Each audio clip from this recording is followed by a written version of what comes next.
Live in Western Oregon, this is NBC 16 News at 6:30. First at 6:30, new information this evening in the death of 2-year-old Dane Paulson.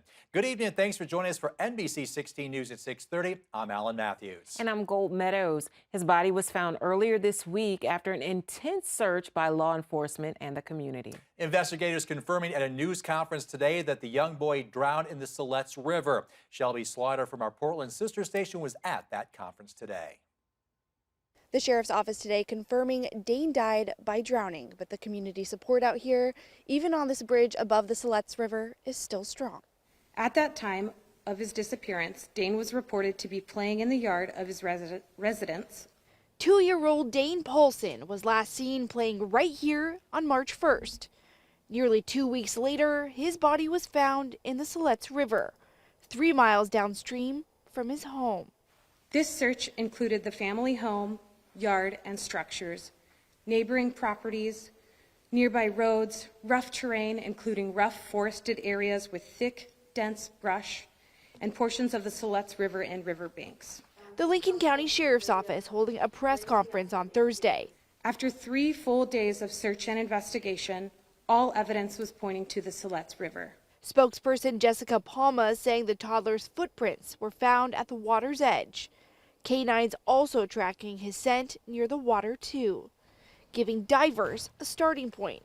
It took 11 days and hundreds of hours to find the missing toddler, but one diver from Stockton, California ultimately made the discovery on Tuesday, March 11th. An autopsy later confirming he had drowned. There was no evidence that indicated additional trauma to his body. Officials say there is no evidence of foul play in Dane's disappearance, but the investigation is still ongoing. No charges have been filed, but the sheriff's office says they are working with the district attorney's office. Reporting in Siletz, I'm Shelby Slaughter. A man was convicted yesterday on charges of kidnapping, unlawful use of a motor vehicle, and assault. Prosecutors say in 2022, Donald Wayne Johnson jumped into a car parked at a rest stop near Saginaw, north of Cottage Grove. A woman was asleep in the still-running vehicle while her husband used the restroom. As Johnson attempted to drive off with the woman still inside, her husband jumped into the vehicle and tussled with Johnson. Johnson took off on foot but was later arrested. His sentencing is on April 4th. The fire fee petition deadline has passed, and we're waiting to learn if supporters gathered enough signatures to place the fate of the proposed fee directly in the hands of voters. Those behind the fee say it is vital to address Eugene's $11.5 million budget shortfall, and without it, the city will have to make significant cuts, while opponents say that it is a sustainable way to address the city's budget issues. We will bring you updates on the status of the petition as they come into our newsroom. The Lane Transit District has reached a tentative deal with the YMCA to sell a 5-acre plot of land for more than $4 million. The 4.8-acre parcel sits on River Road and Hunsaker Lane, just north of the Santa Clara station. The YMCA is planning a new facility to serve the area. Under the deal, the YMCA will pay LTD $1 million on closing and another $1 million a year later, with the remainder due the following year. The Y must also conduct environmental assessments and a feasibility study to confirm the site will meet the needs of the community.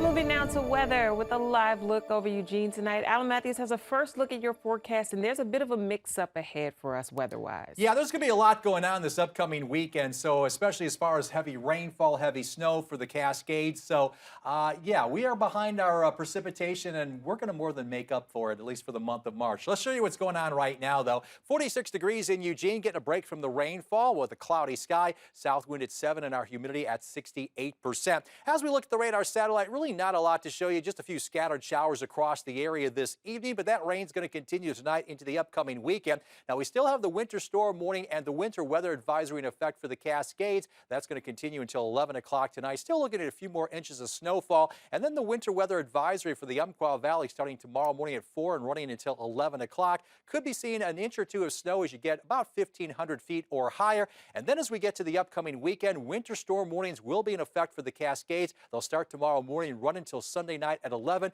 We could see a few feet of snowfall for the passes, so do keep that in mind if you have travel plans this upcoming weekend. We'll break it all down with your full forecast in just a bit. Well, researchers at Oregon State University say a dollar's worth of prevention is worth at least $7 of cure, especially when it pertains to high school soccer players. They studied how using a program to prevent leg injuries can help prevent ACL tears in athletes. They found that for every dollar spent in preventing ACL tears equaled at least $7 saved in treatment and rehabilitation. ACL injuries are common in sports that involve sudden stops and rapid changes of direction, like soccer. An attack by an insect not even half an inch long is threatening to decimate the state's ash trees. Oregon State University wants to show you how to stop that from happening. The emerald ash borer is the subject of a training being offered by OSU and the Oregon Department of Forestry. The training is on April 11th at 9 a.m. and will be at Alton Baker Park. The training will discuss recognizing the emerald ash borer and creating a plan to protect your property. There's a $10 fee to attend, and you have to register. A link to the program is on our website. The Oregon Public Utility Commission wants to hear from the public about our proposed Northwest natural gas rate increase. If approved, the increase would bump rates by about 2% for industrial customers and as much as 7% for homes and apartments, depending on the type of household, which is why the PUC is holding a virtual forum on Tuesday, giving the public a chance to voice opinions on the proposal. Northwest Natural says the increase is necessary to cover increased operation costs. Information on how to take part on the virtual forum is available on our website at NBC16.com.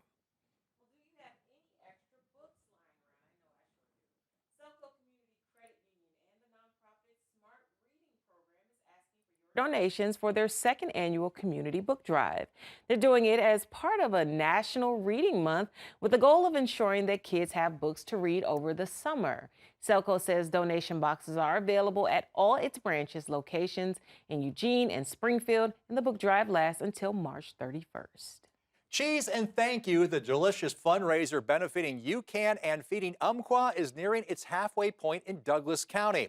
Not only are 20 different restaurants providing a unique cheesy menu item, but the money goes back to fighting food insecurity.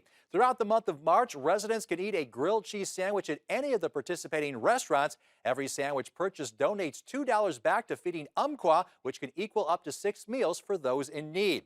Now, one of those restaurants, Brick's Grill, is keen to giving back to the community while also providing their own take on a cheesy creation, the Brick's signature grilled cheese. Supporting our community through initiatives like Feeding Umpqua's Cheese and Thank You fundraiser, aiming to combat hunger in Douglas County. Our sandwich includes 2 slices of sourdough, mozzarella cheese, bacon, and a side of house-made sun-dried tomato jam. Yes, please, on all of those. You can pick up a passport at participating restaurants, and once 5 stamps are completed, it can be returned for a chance to win a gift certificate at the end of the fundraiser. You can find a full list of participating restaurants on our website. Simply go to NBC16.com. Bacon.